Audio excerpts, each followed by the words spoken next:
கர்த்தருக்குள் பிரியமான தேவ பிள்ளைகள் அனைவருக்கும் ஆண்டவராகிய இயேசு கிறிஸ்துவின் நாமத்திலே அன்போடு கூட வாழ்த்துக்களை தெரிவிக்கிறேன். கர்த்தர் உங்களோடு கூட இருப்பாராக. கர்த்தருடைய நாமம் மகிமைப்படுவதாக. அன்புக்குரியவர்களே, இந்த நாட்களிலே கொரோனா தொற்று பரவி எங்கு பார்த்தாலும் பயங்கரமான நோய் பரவலும் மரணங்களும் ஏற்பட்டு கொண்டிருப்பதை நாங்கள் கேட்டு வருகிறோம், பார்த்து வருகிறோம். ஆஸ்பத்திரிகள் நிரம்பி வழிந்து கிடக்கிறது. சுடுகாடுகள் எல்லாம் எரிக்கிறதற்கு ஏகப்பட்ட பிணங்களோடு காத்து கிடக்கிறது. நம்ம இடங்களில் நடக்கிறதே என்ற கண்ணீரும் வருத்தமும் இருக்கிறது. தேவ பிள்ளைகள், நீங்கள் இந்த நாட்களில் 2 காரியங்களை செய்யுங்கள். நீங்கள் உங்கள் வீட்டாரும் உங்களை பத்திரப்படுத்தி பாதுகாப்பாக இருங்க, தனிமைப்படுத்தி கொள்ளுங்கள். எங்கு செல்ல வேண்டாம். இருக்கிற பொருளாதாரங்களிலே வீடுகளில் இருந்து வாழ்வதற்கு, உயிரோடு இருப்பதற்குரிய காரியங்களை செய்யுங்க. கொஞ்ச நேரம் பதுங்கி கொள்ளுங்கள். சனம் கடந்து போகும் மட்டும் என் ஜனமே உன் அறை வீட்டுக்குள் கடந்து போய் உன் அறை வீட்டை பூட்டிக்கொள் என்று சொல்லுகிற வேத வசனத்தின்படி கொஞ்ச நேரம் பதுங்கி கொள்வோம் சில நாட்கள். 2வது, இந்த கொடூரமான நாட்கள் கடந்த பின்பு நாம் வெளியே வரலாம். கர்த்தர் நமக்கு ஒரு புதிய காரியங்களை செய்வார் என்பதை நாம் மறக்க வேண்டாம். 2வது, நாம் தேசத்திற்காக ஜெபிப்போம். தேசத்திலே நம்மை போன்று பாதிக்கப்பட்ட மக்களுக்காக ஜெபிக்க அன்போடு வேண்டுகிறேன். நாம் எவனாகிலும் இந்த மலையை பார்த்து பெயர்ந்து சமுத்திரத்திலே தள்ளுண்டு போ என்று சொல்லி தான் சொன்னபடி ஆகும் என்று இருதயத்தில் சந்தேகப்படாமல் விசுவாசித்தால் தான் சொன்னபடியே ஆகும் என்று மெய்யாகவே உங்களுக்கு சொல்லுகிறேன் என்று கர்த்தர் சொன்னார். சொன்னபடி ஆகும். மலை என்பது பெயர்க்கப்பட முடியாத ஒரு காரியம். இந்த கொரோனா தொற்று தள்ளி போக விலகி போக முடியாத ஒரு காரியமாக இருந்தால் கூட, பார்க்கிறதுக்கும் நினைப்பதற்கும் அப்படி தோன்றினால் கூட, சந்தேகப்படாமல் விசுவாசித்து போன்னு சொல்லு, தள்ளுண்டு போ என்று சொன்னால் நம்ம தேசத்தை விட்டு, நம்முடைய பட்டணங்களை விட்டு, நம்ம ஊரை விட்டு, நம்முடைய நாட்டை விட்டு அது தள்ளுண்டு போகும் என்று சந்தேகப்படாமல் விசுவாசிப்போம். அப்படியே நம்ம எல்லாரும் ஒருங்கிணைந்து ஒருமனப்பட்டு தள்ளுண்டு போகும்படியாக இந்த வியாதியின் வல்லமைகள், இந்த வியாதிக்கு பின்னாக இருக்கிற துரைத்தனங்கள், அதிகாரங்கள், எல்லா வல்லமைகள், கர்த்தத்துவங்கள், எல்லா நாமத்தின் கிரியைகளும் முற்றிலுமாக தள்ளுண்டு போகும்படியாக அதை பாதங்களை கீழ்ப்படுத்தி தேவ சாயலாக மீட்கப்பட்ட நாம் அத்தனை பேரும், இயேசு இரத்தத்தால் கழுவப்பட்டு மீட்கப்பட்ட அத்தனை பேர் தள்ளுண்டு போக நாம் செபிப்போம். நிச்சயமாக தேசத்திலிருந்து இது அகன்று போம். நம்மை விட்டும் நம்மை சுற்றிலும் இருக்கிற ஜனங்களை விட்டு இது அகன்று போம் என்பதை மறக்க வேண்டாம். ஜெபங்களை தரித்திருங்கள். சற்று வீடுகளை தரித்திருங்கள். வீட்டில் தரித்திருக்கும்போது ஃபோன் மூலமாக வீடியோக்கள், ஆடியோக்கள் என்று பல காரியங்களை பார்த்து நேரங்களை பொழுதுகளை போக்கடிக்க வேண்டாம். சினிமாக்களில் போக்கடிக்க வேண்டாம். ஃபோன்கள் மூலமாக கண்ட காரியங்களை பேசி பொழுதுகளை போக்கடிக்க வேண்டாம். பயபக்தியோடு இருங்கள். வேதத்தை வாசியுங்கள். நன்றாக தியானியுங்கள். கர்த்தரோடு கூட இருப்பதற்கு தீர்மானியுங்கள். ஜெபியுங்கள். எப்போது ஜெபிப்பது நம்முடைய கடமை. நம்முடைய வீடுகளில் இயேசு இரத்தத்தை பூசி சங்கார தூதன் அணுகாதபடி ஆண்டவரே காத்து கொள்ளும்படி உம்முடைய இரத்தத்தை பூசுகிறேன் என்று சொல்லி ஒவ்வொரு மீதும் ஒவ்வொரு வீட்டின் மேலும் இயேசு இரத்தத்தை பூசுங்கள். கர்த்தர் உங்களோடு கூட இருப்பார். இஸ்ரவேலருடைய பாளையத்திலே சங்கார தூதன் இரத்தம் பூசப்பட்ட வீடுகளில் நுழையாதபடி இருந்தது போல நம்முடைய வீடுகளில் உங்களுக்கு விரோதமாய் உருவாக்கப்படும் எந்த ஆயுதம் வாய்க்காதே போம். பகலில் பறக்கும் அம்பு, இருளில் நடமாடும் கொள்ளை நோய், மத்தியானத்தில் பாழாக்கு சங்காரம், அதற்கு நீங்கள் பயப்பட மாட்டீர்கள். அது உங்களை அணுகாது. உன் பக்கத்தில் 1000 பேர், உன் வலது புறத்தில் 10,000 பேர் விழுந்தாலும் அது உன்னை, உன் குடும்பத்தை அணுகாது என்று கர்த்தர் சொல்லுகிறார். அதன்படி ஆகும். ஆகையினாலே விசுவாசத்தோடு ஜெபங்களை தரித்திருங்கள். இது வேடிக்கை பார்க்க வேண்டிய நேரம் அல்ல. உணர்வற்று இருக்க வேண்டிய நேரம் அல்ல. நேரங்களெல்லாம் வேத வாசிப்பதிலும், தியானிப்பதிலும், ஜெபிப்பதிலும், குடும்பமாய் பாடி துதித்து கர்த்தரை தேடுவதிலுமாக செலவழியுங்கள். கர்த்தர் உங்களை ஆசீர்வதிப்பாராக. நம்முடைய தேசத்தின் பல பகுதிகளிலிருந்து, சென்னை முதல் தேசத்தின் பல பகுதிகளிலிருந்து பல ஃபோன் கால்கள் வந்து என்னிடத்தில் அநேகர் ஜெபிக்கிறதை நான் பார்க்கிறேன். பலர் 3 வாரம் 2 வாரம் சுவாச முட்டுகளினாலே, ஆக்சிஜன் குறைவுகளினாலே, கொரோனா தாக்குதல் பாசிட்டிவ் என்று வந்து அநேகர் பாதிக்கப்பட்டு, அநேகர் மருத்துவமனைகளிலும் வீடுகளிலிருந்து அநேகர் ஃபோன் பண்ணி ஜெபத்திலே விடுதலை பெற்றிருக்கிறார்கள் என்பதை நான் உங்களுக்கு சாட்சியாக சொல்ல முடியும். பலர் நூற்றுக்கணக்கான பேர் என்னிடத்தில் தொடர்பு கொண்டு டெய்லி ஜெபித்து வருகிறார்கள். 2 ஜெபம் 3 ஜெபம் பண்ணி முடிக்கிறதுக்கு முன்பாக சுகம் பெற்று வீடுகளுக்கு திரும்புகிறார்கள். கொரோனா பாசிட்டிவ் என்று வந்த நபர்களெல்லாம் நெகட்டிவாக மாறி விடுதலை பெறுகிறார்கள். ஜெபங்களில் பெரிய மாற்றங்கள் இருக்கிறது. ஆகையினாலே தயவு செய்து எல்லாரும் யாருக்காகிலும் அப்படி ஜெப தேவைகள் இருக்குமானால் என்னுடைய ஜெப எண்ணை உங்களுக்கு இந்த வீடியோவில் போடுகிறோம். இன்றுள்ள செய்திக்கு மத்தியில் உங்களுக்கு என்னுடைய நம்பர்கள் வரும். இந்த நம்பரில் எனக்கு தொடர்பு கொள்ளுங்கள். உங்களுக்காக ஜெபிக்க விரும்புகிற யாராகிலும் அவசரமான சிகிச்சையில் நடுவில் இருப்பீர்களானாலும் பயப்பட வேண்டாம். கர்த்தர் மீட்கப்பட்ட ஜனத்தினுடைய கட்டுகளை அவிழ்க்கிறார், விடுதலை தருகிறார். ஆகையினாலே தயவாக அனைத்து பேரும் ஜெபங்களில் உங்களுக்கு ஜெப தேவைகள் இருக்குமானால் என்னை தொடர்பு கொள்ள உங்களை அன்போடு வேண்டுகின்றேன். கர்த்தர் உங்களை ஆசீர்வதிப்பாராக. ஒருவேளை உங்களுக்கு ஃபோன் அட்டன் பண்ணப்படாமல் இருந்தால் ஒரு குறு செய்தி அனுப்புங்கள். இந்த ஃபோன் நம்பருக்கு என்னை தொடர்பு கொள்ளுங்கள் என்று உங்களை நான் தொடர்பு கொள்வேன். கர்த்தர் உங்களை யாராக இருந்தாலும் தொடர்பு கொள்ளுங்கள். கர்த்தர் உங்களை ஆசீர்வதிப்பாராக. நன்றாக கவனியுங்கள். ஜெபிக்கும்போது ஜெபிக்கிற தேவ பிள்ளைகள் கவனிங்க. அழுதுட்ட ஆண்டோடைய சமூகத்தில் அழுகிறது ஜெபம் என்று நிறைய பேர் கருதுகிறோம். ரட்சிக்கப்பட்ட பிள்ளைங்க அழுகிறதை தேவன் விரும்புகிறதில்லை. தேவன் அழுதுட்டு வந்தால் நிறைய பேர் சபைகளில் போய் உட்கார்ந்து அழுதுட்டு வருவாங்க. டிவியிலெல்லாம் பார்த்தீங்கன்னா நிறைய பேர் உட்கார்ந்து அழுகிறத பார்த்துருக்கோம். பெரிய பாஸ்டர்ஸ் மீட்டிங்லெல்லாம் அழுகிறத பார்த்துருக்கோம். ஜெபம் என்பது அழுகை அல்ல. ஆண்டவர் அழுகிறது ஒரு ஜெபமாக சொல்லலை.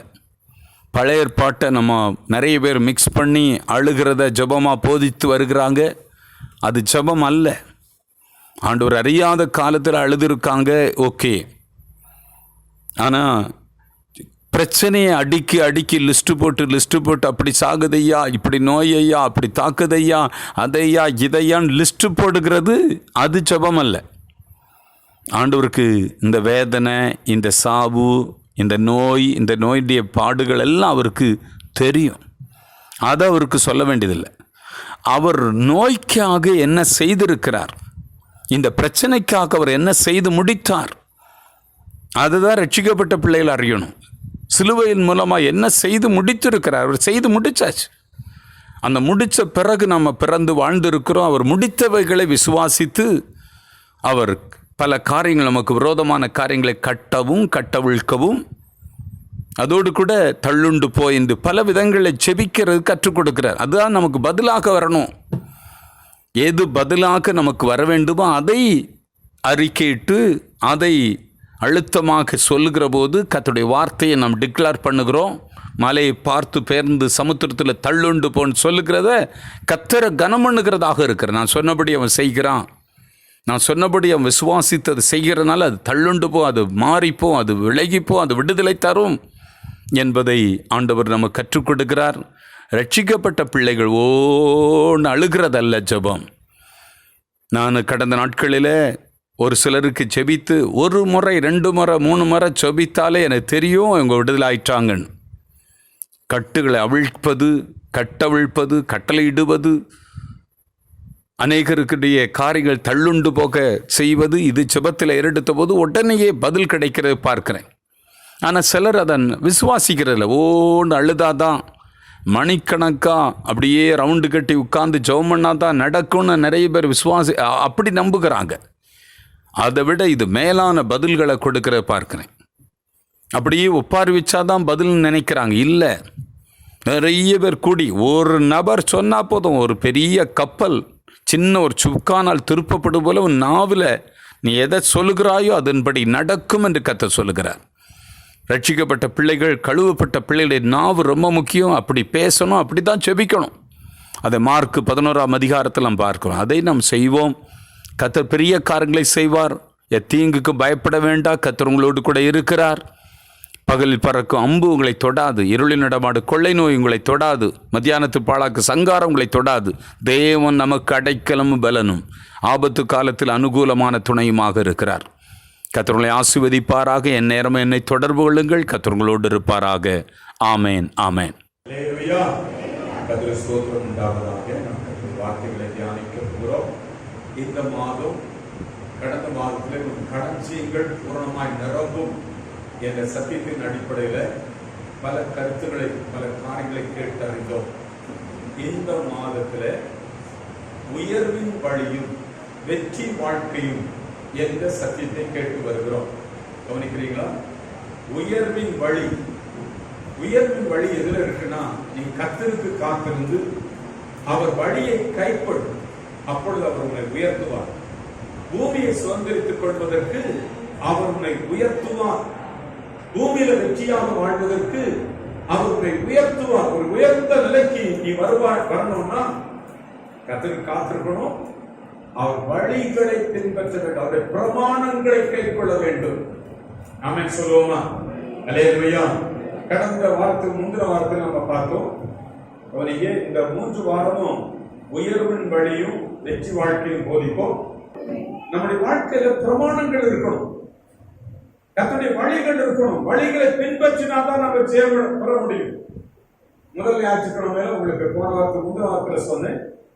யூத மக்கள், இஸ்ரவேல் மக்கள் 6 நாள் வேலை செய்து 1 நாள் ஓய்வு அல்லது லீவ் எடுத்ததுனால உலக நாடுகளிலேயே மிக செழிப்பான ஆசீர்வாதமான நாடா மாறிடுச்சு. ஒரே ஒரு பிரமாணத்தை கைக்கொண்ட விதத்தை உங்களுக்கு கற்றுக் கொடுத்தோம். அதுபோல நம்முடைய வார்த்தையினால பேசுகிற காரியங்கள் எப்படி பேசணும்னு சொல்றது ஒரு சின்ன ஒரு இன்ட்ரடக்ஷன் கொடுத்துருக்கோம். போன வாரத்துல உன் வாயை விட்டு நியாயப்பிரமாண புத்தகம் விளையாடக்கூடாது. வாயில வர்ற வார்த்தை எல்லாமே கர்த்தருடைய வார்த்தையாக இருக்கணும்.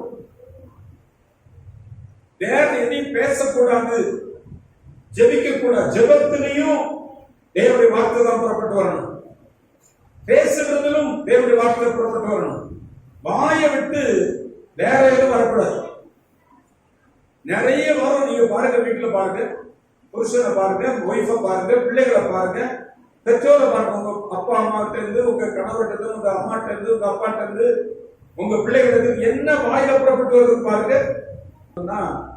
அது நமக்கு தான் தெரியும். நம்மளே நம்ம வார்த்தையினால நம்ம வீட்டை, நம்ம வாழ்க்கை அழிச்சிடும். நம்ம வார்த்தை இந்த நியாயப்பிரமாண புஸ்தகம் வாயை விட்டு பிரியாது இருப்பதாக, அதில் எழுதியிருக்கிறபடி எல்லாம் செய்ய கவனமாக இருக்கும்படி இரவும் பகலும் அதன் தியானமாக இருப்பாயாக. அப்பொழுது உன் வழி வாய்க்கும், உன் காரியம் நடக்கும், நீ புத்திமானா நடக்கிற. ஆமென் சொல்லுவோமா? அதற்கு வேத வாக்கியங்களை ஆராய்ந்து பார்க்கிறது, படிக்கிற பழக்கம், பைபிள் வாசிக்கிற பழக்கம் கர்த்தருடைய பிள்ளைகளுக்கு அவசியம், தேவை என்பது போன வாரத்தில் பார்த்தோம். பைபிள் வசனத்தை வாசித்து தியானிக்கிற பழக்கம் வீட்டுல வருமானால் நிச்சயமா உங்க வீட்டுல கட்டப்படுதல் உண்டாகுது, ஆசீர்வாதம் உங்க வீட்டுல வருது. நீங்க வசனத்தை வாசித்து தியானிக்கிற பழக்கம் உங்களுக்கு வந்துச்சுன்னா உங்க வாழ்க்கை வசனத்தின் நீர்கால ஓரமா நடப்படுறீங்க. நீர்கால ஓரமா நடப்படுறீங்கன்னா அது வசனத்தின் ஓரத்துல போய் நடப்படுறீங்க. அது இலை உதிராது இருக்கிற மரத்தை போல இருக்கும், தப்பாம கனி கொடுக்கும், செய்கிறதெல்லாம் வாய்க்கும், செய்கிறதெல்லாம் வாய்க்கும். அதனால பைபிள் படிக்கிற பழக்கம் ஒரு அப்பாவுக்கு இருக்கணும், ஒரு அம்மாவுக்கு இருக்கணும். ஒரு அப்பாவுக்கு பைபிள் படிக்கிற பழக்கம் இருக்கணும், ஒரு அம்மாவுக்கு பைபிள் படிக்கிற பழக்கம் இருக்கணும். ஒரு வாலிபனுக்கு, ஒரு வாலிப பிள்ளைக்கு, ஒரு குழந்தைக்கு பைபிள் படிக்கிற பழக்கத்தை ஏற்படுத்துவது மிக முக்கியம். பைபிள் படிக்காம கட்டப்படுதல் இல்லை. பைபிளை படிக்கிறவங்களுக்கு வாயில இருந்து வசனம் புறப்பட்டு வரும், இல்லைன்னா நார வார்த்தை புறப்பட்டு வரும், அவிசுவாசம் புறப்பட்டு வரும், கொல்லாத காரியங்கள் புறப்பட்டு வரும். ஹலோ, வாய் ஒழுங்குபடுத்தப்படணும், என் நாவு நல்லா பயன்படுத்தப்படணும், நல்லா கட்டணும். அப்படின்னா கண்டதை பேசாம இருக்கணும்னா என்னுடைய வாயை கர்த்தருடைய வார்த்தையை பேசுற அளவுக்கு நல்ல தெளிவா எனக்கு படிக்கணும். நான் போன வாரம் சொன்னேன், பணம் என்ற இடத்துல 100 ரூபாய் 100 நம்பர் ஒரு கட்டு இருக்குன்னா அவங்க எண்ணுகிறதுல வித்தியாசம் இருக்கு. சிலர் நோட் அப்படி எடுத்து வச்சு எண்ணிடுவாங்க. சிலர் தொட்டு தொட்டு 1 2 அங்க தொட்டு 3 அப்படி பிச்சு பிடிங்கி அங்க 4 அவங்க எண்ணுறது 1 மணி நேரம். ஒரு கட்டு நோட்டு 5 நிமிஷத்துல 2 செகண்ட்ல 3 செகண்ட்ல எண்ணி முடிக்கிறவங்க இருக்காங்க. 10 நிமிஷம் 15 நிமிஷம் ஆனாலும் எண்ணி முடிச்சு திரும்ப எண்ணுவாங்க. அப்படி என்றாங்க. பைபிள் வசனம் எந்த அளவுக்கு வாசிக்கிறீங்களோ அந்த அளவுக்கு வாயிலிருந்து புறப்பட்டு வரும். ஆமென் சொல்லுவோமா? பைபிள் வாசித்து தியானிக்கிற பழக்கம் மிக முக்கியம். அது வாயை விட்டு பெரியக்கூடாது. வாயில புறப்பட்டு வர்றது நார வார்த்தை இல்ல, நல்ல வார்த்தை. கர்த்தருடைய வார்த்தை புறப்பட்டு வருகிற மனுஷன் பாக்கியவான். அவன் நீர்க்காலின் ஓரமா நடப்பட்டு தன் காலத்தில் தன் கனியை தந்து இலவுதிராது இருக்கிற மரத்தை போன்றிருப்பான். எந்த நாளும் அவன் நல்ல அழகாக கொழுகுடன் வந்துட்டு இருப்பான். நீர்ப்பாய்ச்சல் தோட்டம் போல ஒரு வீடு இருக்குன்னா அதுக்கு முக்கியம் என்னன்னா பைபிள் படிக்கிறாங்கன்னு அர்த்தம். வீட்டில் ஒரு அப்பா படிக்கணும், ஒய்ஃபை படிக்க வைக்கணும், அம்மா கணவரை படிக்க வைக்கணும், பிள்ளைகளை படிக்க வைக்கணும். நேரம் போட்டு படிச்சுதான் ஆகணும், கம்பல் பண்ணி ஆகணும். நம்ம வீட்டில் அது வரணும். ஆமென் சொல்லுவோமா? அல்லேலூயா. கர்த்தருடைய நாமத்திற்கு மகிமை உண்டாகட்டும். இந்த காலையில அருமையானவர்களே, இந்த வாரம் நம்ம பார்க்க வேண்டிய ஒரு காரியத்தை உங்களுக்கு முன்பாக வைக்க விரும்புகிறேன். வாசிப்போமே. சங்கீதங்களின் புத்தகம் 37ஆம் சங்கீதம் 34வது வசனம். நீ கர்த்தருக்கு காத்திருந்து அவருடைய வழியை கைக்கொள். அப்பொழுது நீ பூமியை சுதந்திரித்துக் கொள்வதற்கு அவர் உன்னை உயர்த்துவார். நீ கர்த்தருக்கு காத்திருந்து அவர் வழியை கைக்கொள். அப்பொழுது அவர் உன்னை உயர்த்துகிறார். எதற்கு? பூமியை சுதந்திரித்துக் கொள்ள வேண்டும், பூமியில நல்ல நிலைமைக்கு வர வேண்டும், வெற்றியாக வாழ வேண்டும் என்று அவருடைய வழியை நீ கைக்கொள்ளணும். அவர் என்னென்ன பிரமாணங்கள் சொல்கிறாரோ அந்த பிரமாணங்களை கைக்கொள்ளணும். ஒருத்தர் தொழில தோற்று போய் கிடக்கிறாருன்னா பிரமாணத்தை கைக்கொள்ளவில்லை என்று அர்த்தம். ஒருவர் குடும்பத்தில் தோற்று போய் இருக்கிறார் என்றால் பிரமாணத்தை கைக்கொள்ளணும் அர்த்தம். ஒருவர் பொருளாதாரத்தில் தோற்று போய் இருக்கிறார் என்றால், கடன் பிரச்சனையாக பல நிலைமைகள் இருக்கிறார் என்றால் அவர் அவர் கர்த்தருடைய வழியை பிரமாணத்தை கைக்கொள்ளவில்லை என்று அர்த்தம். பிள்ளைகள் நல்ல நிலைமைக்கு வரமாட்டீங்க என்றால் பிரமாணம் கைக்கொள்ளப்படவில்லை என்று அர்த்தம். ஆமென் சொல்லுவோமா? நம்ம நல்ல நிலைமை கட்டப்படணும்னாலே பிரமாணம் கைக்கொள்ளல. ஆகையினால் எல்லாமே ஒரு கோட்பாடு நிறைந்த வாழ்க்கையை கர்த்தர் வைத்திருக்கிறார். பிரின்சிபல்ஸ் நிறைந்த வாழ்க்கை. ஒவ்வொரு வாழ்க்கையின் ஒவ்வொரு பகுதியை கட்டப்படணும்னா பிரின்சிபல்ஸ், கொள்கைகள், இல்லையான கோட்பாடுகள், இல்லையான பிரமாணங்கள், அவர் வச்சிருக்கிற வழிகள் கைக்கொள்ளப்பட வேண்டும். இன்னைக்கு நாம் பார்ப்போம் 1 யோவான் 5ஆம் அதிகாரம் 1 முதல் 4 வசனங்களை வாசிக்க கேட்போம். கிறிஸ்து என்று விசுவாசிக்கிற எவனும் தேவனால் பிறந்திருக்கிறான். பிறப்பித்தவரிடத்தில் அன்பு கூறுகிற எவனும் அவரால் பிறப்பிக்கப்பட்டவனிடத்திலும் அன்பு கூறுகிறான்.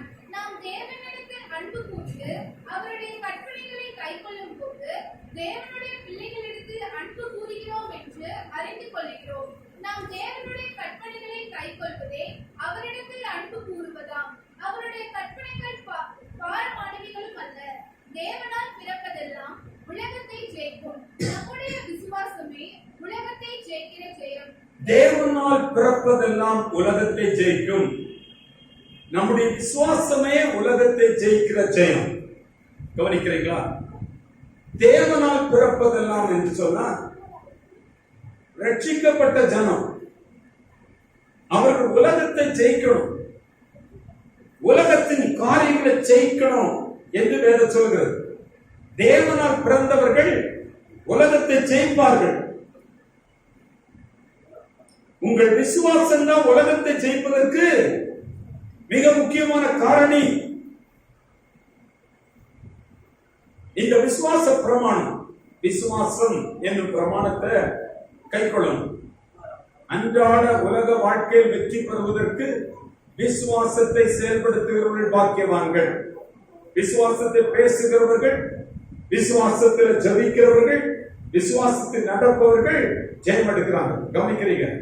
நீ ஒரு சத்தியத்தை நல்லா கற்றுக்கொள்ள போறோம்.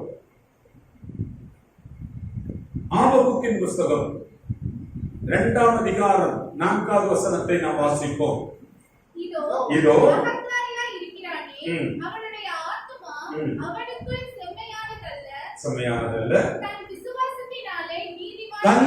விசுவாசத்தினாலே நீதிமான் பிழைப்பான்.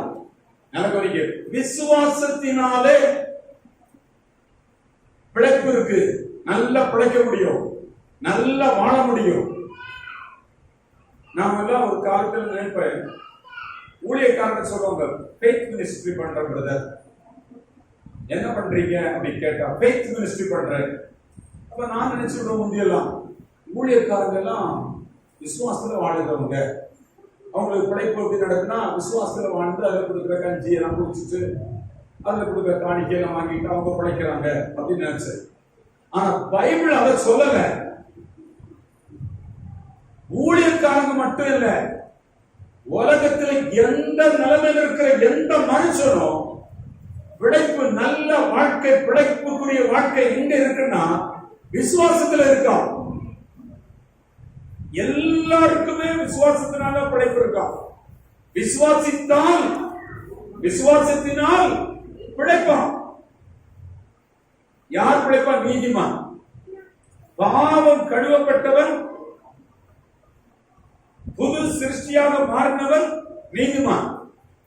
அவன் விசுவாசத்தினால வாழ்க்கையை கட்டுவான், விசுவாசத்தினால நல்ல நிலைமைக்கு வருவான், அவன் பிழைப்பான். நல்ல அவங்க பிழைப்பு எப்படி நடக்கும்னா, பெரிய கம்பெனியில வேலை செய்யறதுனால இல்ல, பெரிய உத்தியோகம் பார்க்கறதுனால இல்ல, மல்டிநேஷனல் கம்பெனியில வேலை பார்க்கிற அதனால பிழைப்பு இல்ல, தொழிலை நம்பி பிழைப்பு இல்ல, வேலை நம்பி பிழைப்பு இல்ல, அனுதாபப்பட்டு கொடுக்கிறவங்களை பார்த்து நம்பிக்கை பிழைப்பு இல்ல. இந்த ஊழியை துவக்கும் போது எத்தனை பேர் கொடுத்தாங்க? ஹலோ, அவங்க இன்னைக்கு இல்ல, வேற யாரும் கொடுக்கிறாங்க.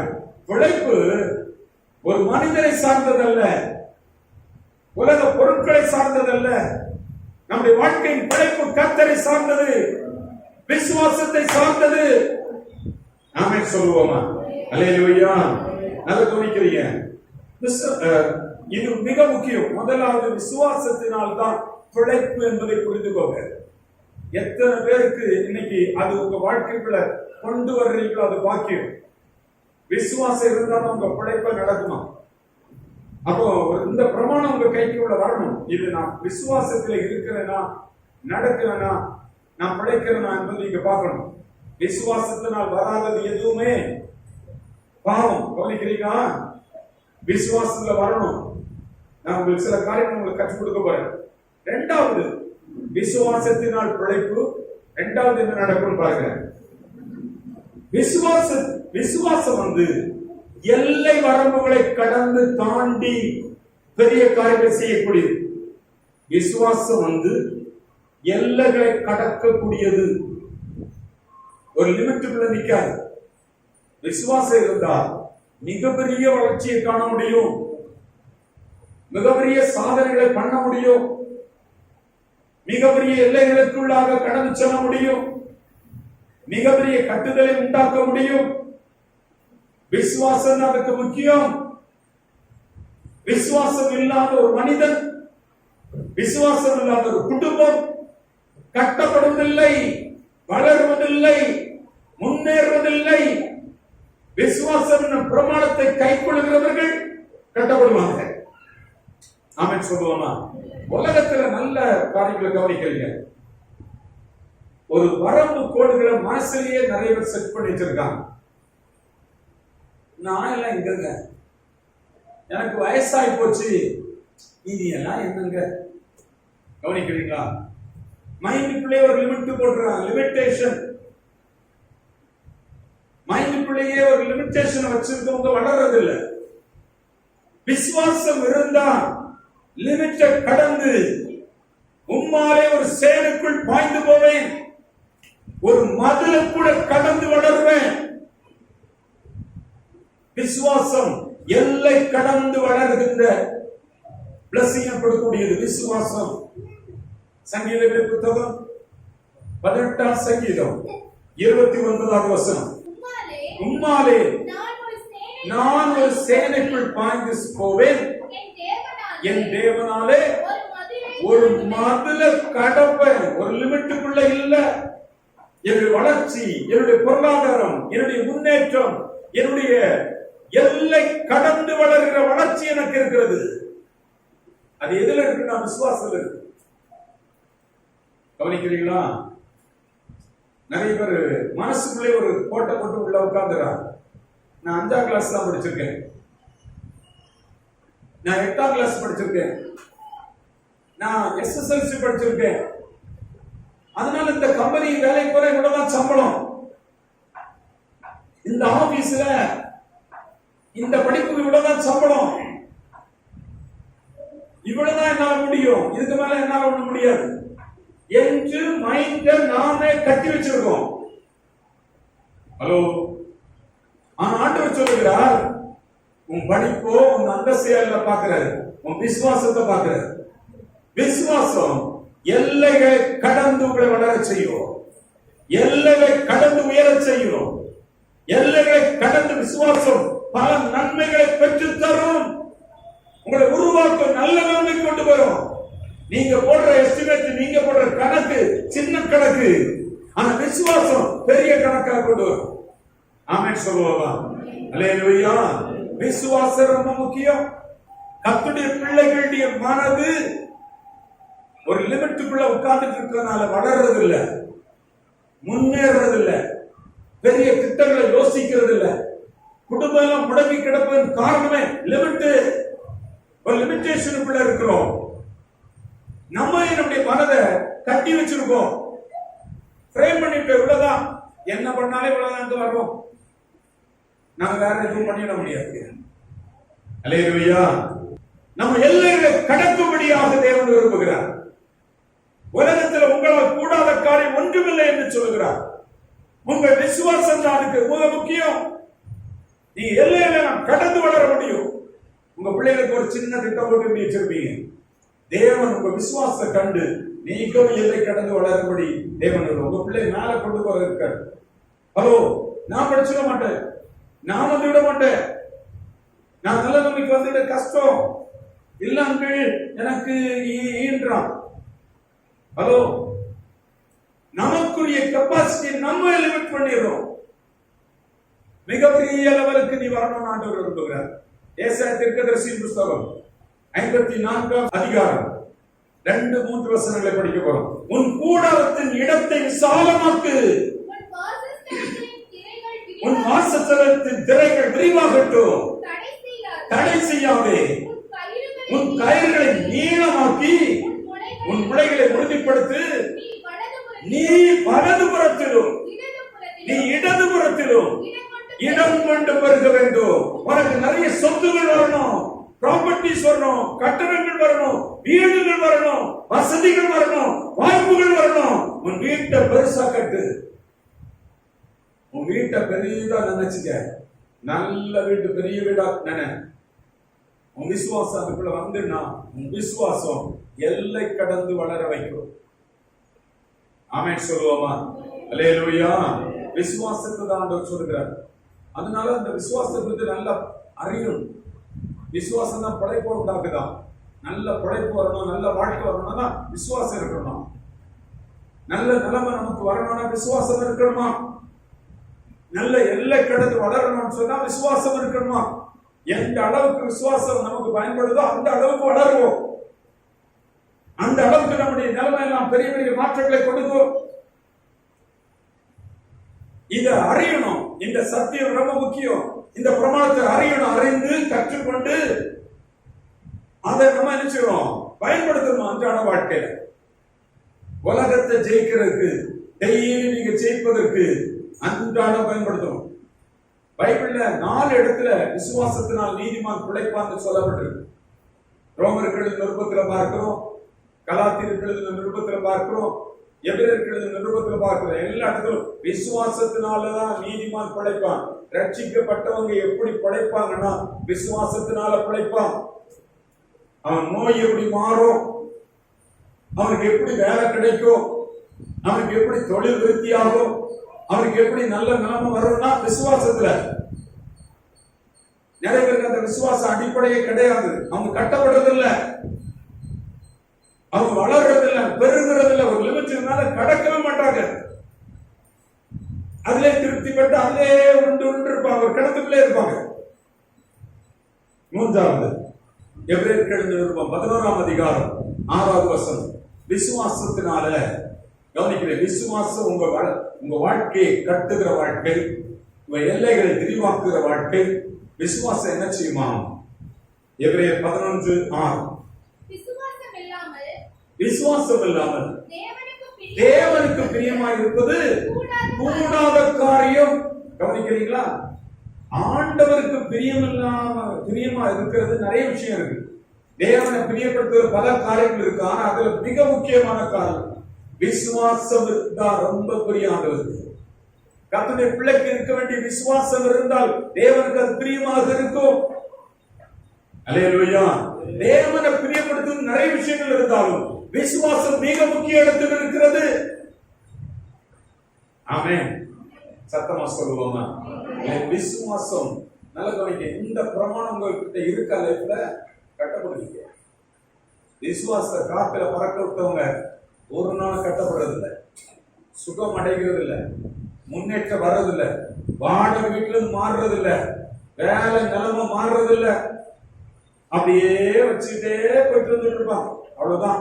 ஒரு டிஃபன் பாக்ஸ் போட வேண்டியது, ஒரு பேக்கை தூக்க வேண்டியது, அப்படியே போயிட்டு வர வேண்டியதுதான். அவ்வளவுதான். விசுவாசம் கோட்டைகளெல்லாம் தகர்க்கும், தடைகளை உடைக்கும். விசுவாசம் தேவனுக்கு பிரியமானது. ஆமென் சொல்லுவோமா? யாருக்குள்ள ஒரு விசுவாசம் இருக்கோ அவங்க மேல கர்த்தர் பிரியமாக இருக்கிறார். அல்லேலூயா. கர்த்தர் ஸ்தோத்திரம் உண்டாகட்டும். இன்னொரு வசனம், இன்னொரு பகுதியை நான் உங்களுக்கு சொல்றேன், கவனிங்க.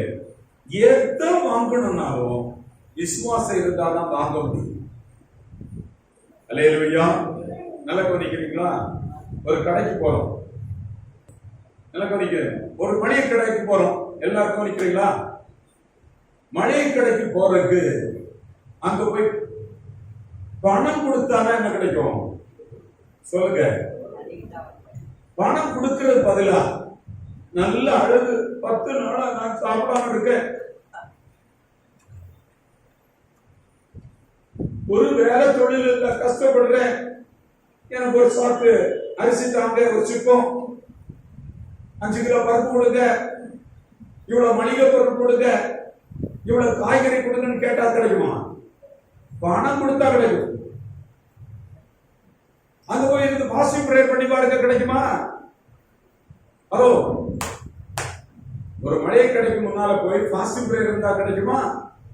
நான் ரொம்ப விசுவாசிக்கிறேன், நான் கர்த்தருடைய பிள்ளை, நான் பைபிள் எல்லாம் சுமந்துட்டு நான் பிரேயர்க்கெல்லாம் நல்லா ஒழுங்கா போய் சர்ச்சுக்கெல்லாம் போவேன் அப்படின்னு ஒரு மளிகை கடையில போய் பாசிட்டிவ் பிரேயர் பண்ணுங்க. நீங்க கொண்டு போய் லிஸ்ட் எல்லாம் கிடைக்குமா? கிடைக்காது. மளிகை கடையில இருந்து ஒரு பொருள் வாங்கணும்னா பணம் கொடுத்தாதான் நடக்கும். கர்த்தரிடத்திலிருந்து ஏதாவது வாங்கணும்னு சொன்னா விசுவாசம் இருந்தாலும் கிடைக்கும். ஹலோ, விசுவாசம் இல்லாமல் தேவனிடத்துல எதுவும் பெற முடியாது, பெற முடியாது. விசுவாசிக்கிறவனுக்கு தான் நடக்கும். விசுவாசிக்கிறவன் தான் கட்டப்படுவான், விசுவாசிக்கிறவன் தான் முன்னேறுவாங்க. நல்ல கவனிக்கிறீங்க, ரொம்ப முக்கியம். விசுவாசம் இல்லாம தேவனிடத்துல எதுவும் வரும். ஒரு சுகம் அடையணுமா, ஒரு நல்ல பெற்ற நிலைமை வரணுமா, விசுவாசம் ரொம்ப முக்கியம். வீடு பிஞ்சு துண்டு துண்டா கிடைக்கட்டும், உங்க விசுவாசம் இருந்தா வீடெல்லாம் ஒண்ணாகும். வியாதி படுக்கையிலே இருக்கிறாங்க, விசுவாசத்தை எழுப்பி நடப்பாங்க. அல்லேலூயா. வாடகை வீட்டுல இருப்பீங்க, விசுவாசம் இருந்தா சொந்த வீடு வந்துடும். கூடாரத்தின் இடம் விசாலமாகும். வலதுபுறத்தில் இடம் வாங்கிடுவோம், இடது பக்கத்துல இடம் வாங்கிடுவோம். கர்த்தருடைய வார்த்தை வல்லமை உள்ளது. அது அதன்படி நடக்கும். நடக்கும். நீ உலகத்துல சார்ந்து உலக வார்த்தையோட உன் சிந்தனையோட சார்ந்து இருக்கிற காரியம் நடக்காது. அது கொலாப்ஸ் ஆகும். அது பல பிரச்சனை தரும், கண்ணீரை தரும், கவலை தரும். நீ கர்த்தருடைய வார்த்தையின் பக்கமா சார்ந்து விசுவாசம் நின்று பாரு, உன் காரியம் வாய்க்கும். ஆமென் சொல்லுவோமா? அல்லேலூயா. ரட்சிப்பு பெறணும்னாலும் விசுவாசம் தேவை. சுகம் அடையணும்னாலும் விசுவாசம் தேவை. செழிப்பா இருக்கணும்னாலும் விசுவாசம் தேவை. நல்ல பொருளாதாரம் உருவாகணும்னாலும் விசுவாசம் தேவை. ஒரு வெற்றியான வாழ்க்கை, ஒரு வீடு கட்டணும்னாலும் விசுவாசம் தேவை. பிள்ளைகள் வாழ்க்கை குறித்து விசுவாசம் தேவை. நிறைய பேருக்கு அந்த விசுவாசம் இல்லாதபடினால நிலைமை மாறுறதில்லை, வீடு கட்டப்படுறதில்லை. ஆமென் சொல்லுவோமா? இப்ப நான் சொல்ற கவனிங்க, நான் விசுவாசித்து கேட்டதெல்லாம் நடந்துட்டே இருக்கு, எனக்கு கிடைச்சது. இன்னும் ஒரு ஆண்டவர் எனக்கு ஆயுசு கொடுத்தாருன்னா இன்னும் சில வருஷத்துல ஒரு பெரிய மாற்றத்துக்குள்ள வரப்போறது. நீங்க விசுவாசித்தா அந்த தேவனுடைய மகிமை காண்பீங்க. ஆமென் சொல்லுவோமா? விசுவாசம் இல்லாம தேவனிடத்தை ஒண்ணும் பெற முடியாது. பரலோகத்திலிருந்து ஏதாவது பெறணும், கர்த்தரிடத்திலிருந்து ஏதாவது பெறணும்னா விசுவாசம் இல்லாதவங்க வாங்கிடவே முடியாது. அல்லேலூயா. 1 யோவான் 5ஆம் அதிகாரம் 4வது வசனம். 1 யோவான் 5ஆம் அதிகாரம் 4வது வசனம். தேவனால் பிறப்பதெல்லாம் உலகத்தை ஜெயிக்கும். தேவனால் பிறப்பதெல்லாம் உலகத்தை ஜெயிக்கும். நம்முடைய விசுவாசமே உலகத்தை ஜெயிக்கிற ஜெயம். கவனிக்கிறீங்களா? தேவனால் பிறந்ததுன்னா யாரு? அவங்க தான் உலகத்தை ஜெயிப்பாங்க. தேவனால் பிறக்காதவங்க உலகத்தை ஜெயிக்க மாட்டாங்க. ஹலோ, அப்படின்னா என்ன அர்த்தம்? ரட்சிக்கப்பட்டவங்க தான் உலகத்தை ஜெயிப்பாங்க. அவங்களுக்குள்ளதான் விசுவாசம் துவங்குது. கவனிக்கிறீங்களா? விசுவாசம் யாருக்குள்ள துவங்குதுன்னா ரட்சிக்கப்படுகிறவங்களுக்குள்ள துவங்குது. அவங்களுக்கான ஒரு பகிர்ந்த அளவு கொடுக்கிறார். கவனிக்கிறீங்க? ரொம்ப முக்கியம். ஹலோ, ரட்சிப்புனா என்ன? நிறைய பேர் ரட்சிப்புனா என்னன்னு தெரியாது. கவனிக்கிறீங்களா? 2 கொரிந்தியர் 5ஆம் அதிகாரம் 16-17 வசனங்களை நாம் வாசிப்போம். ஆகையால் இது முதல் கொண்டு நாங்கள் ஒருவரையும் மாம்சத்தின்படி அறியோம். நாங்கள் கிறிஸ்துவையும் மாம்சத்தின்படி அறிந்திருந்தாலும் இனி ஒருபோதும் அவரை இனி மாம்சத்தின்படி அறியோம். எப்படி இருக்க? ஒருவன் கிறிஸ்துவுக்குள் இருந்தால் புது சிருஷ்டியாக இருக்கிறான். பழையவைகள் ஒழிந்து போயின, எல்லாம் புதிதாயின. கவனிக்க, இதெல்லாம் தெரிஞ்சதானே ஒன்னும் ஒரு மாதிரி புரியாம இருக்க நினைக்கிறீங்க. கவனிக்கிறீங்க? உள்ள ஒரு கிறிஸ்துவுக்குள்ள வருகிறான்னா எல்லாம் புதுசாகுமா, பழையது ஒழியுமா? யாருக்காவது ஒழிஞ்சுக்க பார்த்திருக்கீங்களா? அதே கண்ணுதான் இருக்கும், அதே மூக்கு மொழிதான் இருக்கும், அதே பாடி தான் இருக்கும். கட்டையா இருந்தா கட்டையா இருப்பான், நெட்டையா இருந்தா நெட்டையா இருப்பான். ஹலோ, குண்டா இருந்தா குண்டா இருப்பான், ஒல்லியா இருந்தா ஒல்லியா இருப்பான். மாற மாட்டான். ஆனா பைபிள் சொல்லுது, கிறிஸ்துக்குள்ள வந்துட்டா பழையதெல்லாம் ஒழிஞ்சிடும், புதுசா மாறிடும். உடனே என் முகெல்லாம் மாறிடும். ஹலோ, மாறலையே கிறிஸ்துக்குள்ள வந்து. கவனிக்கிறீங்களா? கிறிஸ்துவுக்குள் வந்தால் எது மாறுது? கிறிஸ்துவுக்குள்ள ஒருவன் இருந்தா அவன் பழசன மாறி புதுசா மாறுறான். நம்ம எல்லாம் ரட்சிக்கப்பட்டோம்னு சொல்றவங்க வெளியில எதுவும் மாறுறதில்ல.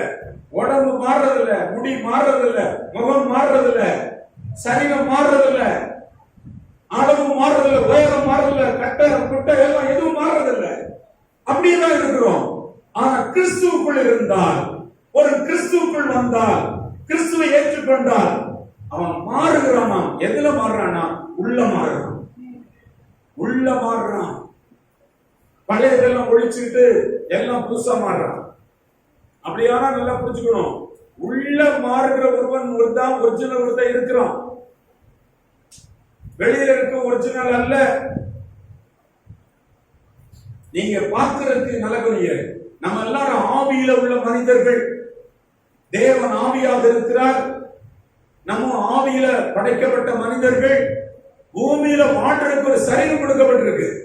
இந்த சரீரம் இருக்கிறதுனால இந்த பூமியில நடமாடுறோம், வாழுகிறோம், கட்டுகிறோம், செய்கிறோம், அதை பண்றோம், இதை பண்றோம். இந்த பூமியில வாழுகிற கொடுக்கப்பட்ட சரீரம் ஒரு சாட்சி உங்களுக்கு சொல்லுகிறேன், கவனிக்கிறீங்க. அவர் காலையில எழும்பி கடகடன்னு போனாரு. நல்லா குளிச்சு ரெடியாகி பேண்ட், ஷர்ட், ஷூட்டு எல்லாம் நீட்டா போட்டு ஒரு சேர்ல உட்கார்ந்தாரு. பேர குழந்தை ஓடி இருந்துச்சு. தாத்தா, என்ன தாத்தா காலையில நீங்க குளிச்சு ரெடி ஆயிட்டீங்க, ட்ரெஸ் எல்லாம் இப்படி மாத்திட்டீங்க, ரொம்ப காலத்துக்கு பிறகு இப்போ இவ்வளவு நல்லா நீட்டா உட்காடுறீங்க, உட்காடுறீங்க, என்ன எங்க போறீங்க தாத்தா? நான் போக போறேன் அப்படின்னு போறேன்னு சொல்லிட்டு ஒரு பிச்சை மூடி சேர்ல உட்கார்ந்தாரு. உட்கார்ந்த உடனே உள்ள இருந்தவர் போயிட்டார். நடந்த உண்மை அந்த பிள்ளை சாட்சி சொல்றான். உள்ள இருந்தவர் டக்குன்னு உட்கார்ந்த உடனே அவர் எழுதி போயிட்டார். இவர் மட்டும் உட்கார்ந்துட்டு இருக்காரு. அப்படியே உட்கார்ந்து சாஞ்சார். எங்க தாத்தா அப்படிதான் ஆண்டவருக்குள்ள அவர் எடுத்துக் கொள்ளப்பட்டார். உள்ள இருக்கிறவர் தான் ஒரிஜினல். நீங்க வாழும்படி, இந்த உலகத்துல வாழும்படி தான் ஒரு பாடி கொடுக்கப்பட்டிருக்கு. ஒரு உள்ள இருக்கிற ஒரு மனுஷன் நல்லவனை இந்த உலகத்திற்குரியவன் அல்ல. வெளியில இருக்க சரீரம் மட்டும் இந்த உலகத்துக்குரியது. ஆகையினால் ஒருவன் கிறிஸ்துவுக்குள்ள வந்துட்டான்னா பாவ மனுஷனா இருந்தான். முதல்ல ஆதாம் ஏவாள் மூலமாக பாவ மனுஷனா இருந்தான். கிறிஸ்துவுக்குள் வரும்போது பழையதெல்லாம் ஒழியுது, புதுசா மாறுறான். ஆமென் சொல்லுவோமா? அதுதான் ரட்சிப்புன்னு சொல்றோம். ஒரு பாவத்தின் பிடியில, பிசாசின் பிடியில எல்லா அதிகாரம் இழந்து ஒரு அடிமைத்தனத்துக்குள்ள விழுந்திருந்தவன் ரட்சிக்கப்படுகிறவன் தான் புது மனுஷன். உள்ள மாறுகிறான். ரட்சிக்கப்படுகிறவன் சொல்லுகிற ஒரு நபர் உள்ளே மாற வேண்டும். வெளியில ஒண்ணு மாறாது, அதே ஆளுதான். உள்ள மாறுகிறவன் பவுலப்போஸ்தலன் சொல்லுகிறார், இது நாம் ஒரு கிறிஸ்துவுக்குள் இருந்தால் உள்ள இருக்கிறவன் புது சிருஷ்டியாக இருக்கிறான். பழையதெல்லாம் ஒழிச்சு போயிடுச்சு. ஆமென் சொல்லுவோமா? ரட்சிக்கப்பட்டவன் சொல்கிறது பிள்ளைங்க கவனிக்கிறீங்க, ரொம்ப முக்கியம். இதெல்லாம் அடிப்படை. உள்ள மாற்றம் வந்துட்டுன்னா நீங்க புதிய நபர். உள்ள இருக்கிற மனுஷன் தான் இந்த சரீரத்தை நடத்துகிறான். கவனிக்கிறேன். உள்ள இருக்க வழியே போயிட்டான், பார்க்க மாட்டேங்கிறான், பேச மாட்டேங்கிறான், கையை தூக்க மாட்டேங்கிறான், வேலை செய்ய மாட்டேங்கிறான், நடக்க மாட்டேங்கிறான், எழும்ப மாட்டேங்கிறான். உள்ள இருக்க போயிட்டான். உள்ள இருக்கிறவன் ரொம்ப முக்கியம். உள்ள இருக்கிறவன் இந்த உலகத்துக்குரியவன் அல்ல. கொஞ்ச நாள் வாழும்படி அவன் ஒரு கூடாரத்தை கத்த உண்டாக்குறார். அது மாம்ச சரீரம், அது கொஞ்ச நாள் இருக்கும். இவன் உள்ள இருக்க வெளியே ஆவி, உள்ள இருக்கிற ஆவி வெளியே போயிடுச்சுன்னா சரீரம் கீழே வந்து பொத்து கிடக்கும். அது நாளாச்சுன்னா கெட்டு போய் நாளையும் மண்ணில போச்சணும். ஹலோ, கவனிக்கிறீங்களா? இததான் ரட்சிப்புன்னு சொல்றோம். உள்ள இருக்கிற மனிதன் மாறுவதுதான் ரட்சிப்பு. ஆமென் சொல்லுவோமா? அல்லேலூயா. உள்ள இருக்கிற மனுஷன் ரட்சிக்கப்படணும்னா அதுக்கு விசுவாசம் தேவை. வாசிப்போமா? ரட்சிக்கப்படுதலே விசுவாசத்தினாலதான்.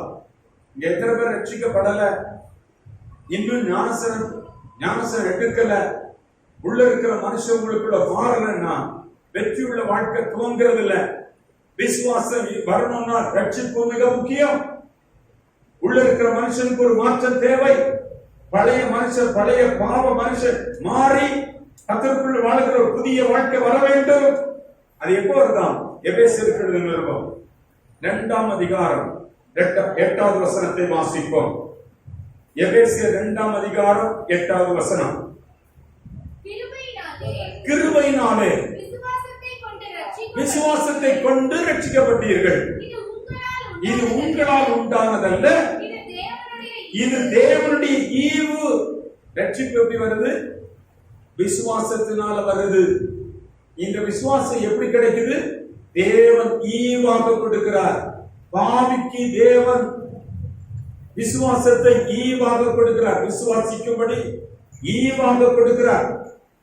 அவன் அதனாலதான் விசுவாசிக்கிறான். அந்த விசுவாசம் அவனுக்கு ரட்சிப்பின் நேரத்துல எல்லாருக்கும் ஒரே அளவா கொடுக்கிறார். ரட்சிக்கப்படுகிற மனுஷனுக்கு கர்த்தர் விசுவாசத்தை கொடுக்கிறார். ஆமென். சத்தமா சொல்லுவோமா? ரட்சிக்கப்படாதவங்களுக்குள்ள விசுவாசம் வருவதில்லை. அப்ப எங்களுக்கு எல்லாம் விசுவாசம் நல்ல ஒரு விசுவாசம், செயல்படுகிற விசுவாசம் எப்போ வருதுன்னு சொல்லுகிறேன். ரட்சிப்பு உங்களுக்குள்ள வருகிற நேரத்திலிருந்து விசுவாசம் வருகிறது.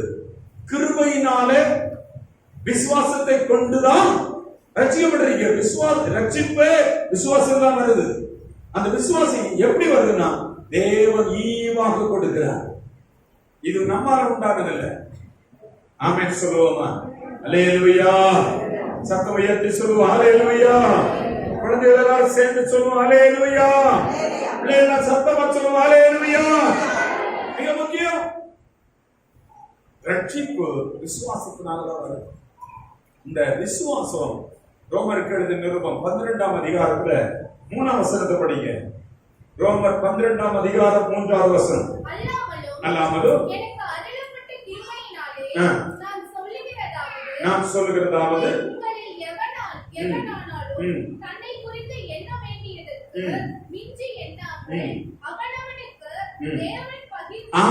அவனுக்கு தேவன் பகிர்ந்து கொடுத்த விசுவாசம். எல்லாருக்கும் சரி சமமா ரட்சிக்கப்படுகிற நாள்ல விசுவாசத்தை கொடுக்கிறார். கவனிக்கிறீங்களா? ரட்சிக்கப்படுகிற நாள்ல தான் விசுவாசம் உங்களுக்குள்ள வருது. ரட்சிப்பு மிக முக்கியம். ரட்சிக்கப்படாதவர்கள் ரட்சிக்கப்பட வேண்டும். ஒரு புதிய மனிதனாக மாற வேண்டும். புதுசா மனுஷனா மாறினா அது ரொம்ப பாக்கியத்தை சொல்லிக் கொடுக்க போறேன். லூக்கா எழுதின சுவிசேஷம் 17ஆம் அதிகாரம் 5வது வசனத்தை வாசிப்போம். அப்பொழுது சீஷர்கள் இயேசுவை நோக்கி எங்கள் விசுவாசத்தை வர்த்திக்க பண்ணும் என்று கேட்டாங்க. கவனிக்கிறீங்களா? சத்தியத்தை நல்லா அறிஞ்சீங்கன்னா ரொம்ப பிரயோஜனமா இருக்கும். கவனமா கவனிக்கிறேன். விசுவாசம் தோக்கிற இடமே ரட்சிக்கப்படுகிற இடத்துலதான் ஒரு மனுஷனுக்கு தோங்குது. இப்ப கேட்கிறாங்க, சீஷர்கள் கேட்கிறாங்க, எங்களுடைய விசுவாசத்தை வர்த்திக்க பண்ணும். அப்படின்னா விசுவாசம் இருக்குது, ஏற்கனவே உள்ள வந்துட்டு கொஞ்சம் இனி வளரணும். இனி வளரணும். இங்க ஒரு பையன் உட்கார்ந்து இருக்கான். இவனால ஒரு ஏரோப்ளேனை ஓட்ட முடியும். இவன் சந்திர மண்டலத்துக்கு இவனுக்கு போக முடியும். இவனால பெரிய பெரிய காரியம் செய்ய முடியும். ஆனா இப்ப பண்ண முடியாது. அவன் சின்னவனா இருக்கான். இவன் வளர்ந்தா என்ன செய்வான்? பெரிய வெயிட்டெல்லாம் தூக்க முடியும். பெரிய பெரிய வேலையெல்லாம் பண்ண முடியும். ஆனா சின்னவனா இருக்கான். கவனிக்கிறீங்களா? விசுவாசம் சின்ன அளவுல ரட்சிப்பின் நாள்ல உண்டாகிற விசுவாசம் வர்த்திக்க வேண்டும், வளர பண்ண வேண்டும். எந்த அளவுக்கு உலகத்துல இருக்கிற பிரச்சனைகளை நாம் பிரச்சனைகளை ஜெயிக்க வேண்டுமோ அந்த அளவுக்கு விசுவாசத்தை வர்த்திக்க பண்ண வேண்டும், வளர செய்ய வேண்டும், பெருக பண்ண வேண்டும். ஒரு கர்த்தருடைய பிள்ளைக்கு ரொம்ப முக்கியமா அறிந்து கொள்ளுங்க, விசுவாசத்தை குறித்து அறியணும், விசுவாசத்தை வளர்க்கணும். ஆமென் சொல்லுவோமா? யாருக்கெல்லாம் விசுவாசம் வளர்க்கப்படுதோ, விசுவாசம் யாருக்குள்ளெல்லாம் வளருதோ அவங்க உலகத்தை ஜெயிப்பார்கள். அல்லேலூயா, அல்லேலூயா. விசுவாசம் ரட்சிப்பின் நாள்ல கொடுக்கப்படுது. அதை வளர செய்யணும். நிறைய பேருக்கு விசுவாசமே அடிப்படையா இல்ல. எந்த மேட்டர்னாலும் அந்த மேட்டர்ல கடந்து புலம்பி தீர்த்து அதுல குழம்பி போயிடுவாங்க. ஆனா கர்த்தர் சொல்கிறார், உன் விசுவாசத்தை வளர்த்திக்க, வர்த்திக்க பண்ணு. வர்த்திக்க பண்ண முடியும், வளர செய்ய முடியும். வளர்ந்தா எவ்வளவு பெரிய மலையானாலும், எவ்வளவு பெரிய பிரச்சனையானாலும், எவ்வளவு பெரிய தடையானாலும், எவ்வளவு பெரிய கட்டுகளானாலும் அதை நீ மேற்கொள்ள முடியும். விசுவாசமே உலகத்தையே ஜெயிக்க வைக்க முடியும். ஆமென் சொல்லுவோமா? நீங்க விசுவாசத்தை வளர செய்ய பழகிட்டீங்கன்னா உங்க முன்னால பிரச்சனை இல்லாம காணாம போயிடும். உலகத்துல இருக்க எல்லா பிரச்சனையும் மேற்கொள்வதற்கு விசுவாசம் வந்து ரொம்ப முக்கியம். ஆமென் சொல்லுவோமா? சவால் நிறைந்த வாழ்க்கை பார்த்துங்க. சவால் நிறைந்த பணம் சம்பாதிக்கிற இடத்துல சவால் இருக்கு, தொழில் செய்யற இடத்துல சவால் இருக்கு, முன்னேற இடத்துல சவால் இருக்கு, பலவிதமான பிரச்சனை நிறைந்திருக்கு, கவலை நிறைந்திருக்கு, கண்ணீர் நிறைந்திருக்கு. இதெல்லாம் எப்படி மேற்கொள்ள முடியும்? விசுவாசம் இருந்தால் மேற்கொள்ள முடியும். உலகத்தில் அதெல்லாம் இருக்கு. இதெல்லாம் மேற்கொள்ளணும். கர்த்தருடைய பிள்ளை மேற்கொள்ளணும். விசுவாசம் மிக அவசியம். ஆமென் சொல்லுவோமா? அல்லேலூயா. நிறைய பேருக்கு இந்த சத்தியம் அடங்குறது இல்லை. எத்தனையோ பிரச்சனைகளை, எத்தனையோ எதிர்ப்புகளை கண்டு பயப்பட்டு பேசாம அடங்கிடுவோம். எவ்வளவு பெரிய எதிர்ப்பாக இருந்தாலும், எவ்வளவு பெரிய வல்லமைகளானாலும், எவ்வளவு பெரிய அதிகாரங்களானாலும், எவ்வளவு பெரிய கர்த்தத்துவங்களானாலும், எவ்வளவு பெரிய நாமங்களானாலும், எவ்வளவு பெரிய கவனிக்கிறீங்களா, எவ்வளவு பெரிய பலவான்களா இருந்தாலும் விசுவாசம் இருந்தா அது மலையாக இருந்தா கூட அதை மேற்கொள்ள முடியும் என்று கர்த்தர் சொல்கிறார். ஆமென் சொல்லுவோமா? எதிர்த்து நின்று ஜெயிக்கக்கூடிய வல்லமை விசுவாசத்தில் இருக்கு. நீங்க பயந்து நடுங்கி கீழே விழுகிறதுல விசுவாசத்தினால எல்லாவற்றையும் சுதந்திரிக்க முடியும். ஆசீர்வாதங்களை சுதந்திரிக்க முடியும். இல்லாதவர்களை இருக்கிறதாக மாற்ற முடியும். விசுவாசத்தினால ஜெயம் எடுக்க முடியும். ஆமென் சொல்லுவோமா? அல்லேலூயா. இந்த விசுவாசம் வளர்க்கணும். ஒரு ஆண்டவர் ஒரு உதாரணத்தை சொல்றாரு பாருங்க. வாசிப்போமா? மத்தேயு எழுதின சுவிசேஷம் 8ஆம் அதிகாரம் 26வது வசனம். மத்தேயு 8ஆம் அதிகாரம் 26வது வசனம் வாசிப்போமா? அதற்கு இயேசு, அற்ப விசுவாசிகளே ஏன் பயப்பட்டீர்கள் என்று சொல்லி எழுந்து காற்றையும் கடலையும் அதட்டினார். உடனே மிகுந்த அமைதல் உண்டாயிற்று. ஒரு சம்பவத்தை சொல்றேன். 13 பேர் படகுல போறாங்க. அதுல இயேசு ஒருத்தர். 12 சீசரும் இயேசுமா படகுல போறாங்க. நடுக்கடல அமைதியா போயிட்டு இருந்தது. கப்பல் அல்லது படகு அமைதியா தான் போயிட்டு இருந்தது. திடீர்னு காற்று, திடீர்னு கொந்தளிப்பு, படகு அமிழத்தக்கதாக தண்ணி படகுக்குள்ள ஏறி மூழ்கடிக்குது. நமக்கு இப்படி பிரச்சனை வரும், பயங்கரமான போராட்டம் வரும். இப்ப 2 சம்பவம் நடக்குது உங்களுக்கு சொல்றேன். சீசர்லாம் எழுந்து பயப்பட்டாங்க, மூழ்கிடுவோம், என்னமோ நடக்க போன்னு சொல்லி பாய்மரங்கள் எல்லாம் இறக்குறாங்க. உள்ள இருக்க சரக்கெல்லாம் தூக்கி வெளியே போடுறாங்க. என்னெல்லாம பண்ணி பாக்குறாங்க. ஆனா கொந்தளிப்பு அடங்கல, மூழ்கிறது, பிரச்சனை அதிகமாயிட்டு இருக்கு. ஆனா ஆண்டவர் இயேசு கிறிஸ்து எழுந்து நின்று சொல்றாரு, அற்ப விசுவாசிகளே, உங்களுக்கு விசுவாசம் இருந்தா இதை நீங்க மேற்கொண்டு இருக்கலாம். என்ன போல நீங்க படைக்கப்பட்டிருக்கிறீங்க. எனது சாயல் உங்களுக்குள்ள இருக்கு, எனது ரூபம் உங்களுக்குள்ள இருக்கு. நீங்களும் என்ன போல நீங்க என்ன செய்யணும்? விசுவாசித்து பேசணும். இயேசு என்ன பேசினாரு? அந்த காற்றை கடலை கண்டு ஐயோ பயமா இருக்குன்னு அவர் பேசல. பிரச்சனையா இருக்கு, பயங்கர பிரச்சனையா இருக்கு, எங்க வீட்டுல பயங்கர குழப்பமா இருக்கு, என் பிள்ளைகள் ஒரு மாதிரி இருக்கும், பொருளாதாரத்துல கஷ்டப்படுறோம், கடன் பிரச்சனைகளை பயங்கரமா பண்ணுது, எங்களை வீட்டை போட்டு ஆட்டி படைக்குது என்று சொல்லி ஏசப்பா பேசல. ஏசப்பா என்ன சொல்றாரு?